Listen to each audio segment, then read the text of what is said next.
Hi friends, ನಾನು ನಿಮ್ಮ ನಳಿನಿ. ಬನ್ನಿ ಚಿಕನ್ ಸ್ಟ್ಯೂ ಮಾಡೋಣ. ಇದಕ್ಕೆ ಬೇಕಾಗಿರೋ ಸಾಮಗ್ರಿ ನೋಡಿ. ಒಂದು ಎಣ್ಣೆಯಲ್ಲಿ ಧನಿಯಾ, ಹಸಿಮೆಣಸಿನ್ಕಾಯಿ, ಚಕ್ಕೆ, ಲವಂಗ, ಈರುಳ್ಳಿ, ಒಂದು 4-5 ಗೋಡಂಬಿ, ಶುಂಠಿ ಇಷ್ಟನ್ನು ಫ್ರೈ ಮಾಡಿಕೊಂಡು ಮಿಕ್ಸಿಗೆ ಹಾಕ್ಕೊಂಡು ಪೇಸ್ಟ್ ಮಾಡ್ಕೊಳ್ಳಿ. ಒಂದು ಅರ್ಧ ಚಿಪ್ಪಷ್ಟು ತೆಂಗಿನ ತುರಿ, ತೆಂಗಿನ ಹಾಲು ತೆಗೆದುಕೊಳ್ಳಿ.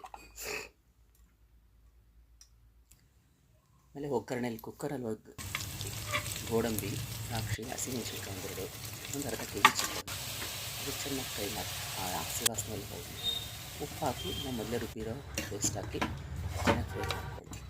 ಆಮೇಲೆ ತೆಂಗಿನ ಹಾಲು ತೆಗೆದಿದ್ದಲ್ಲ ಹಾಕ್ಕೊಳ್ಳಿ. 1-2 ವಿಸಿಲು ಕುಕ್ಕರ್ ಹಾಕ್ಕೊಳ್ಳಿ. ರೆಡಿ ಆಗುತ್ತೆ ಚಿಕನ್ ಸ್ಟ್ಯೂ. ಈಗ ಆಪನ್ ದೋಸೆ ಹೆಂಗೆ ಮಾಡೋದು ಅಂತ ನೋಡೋಣ.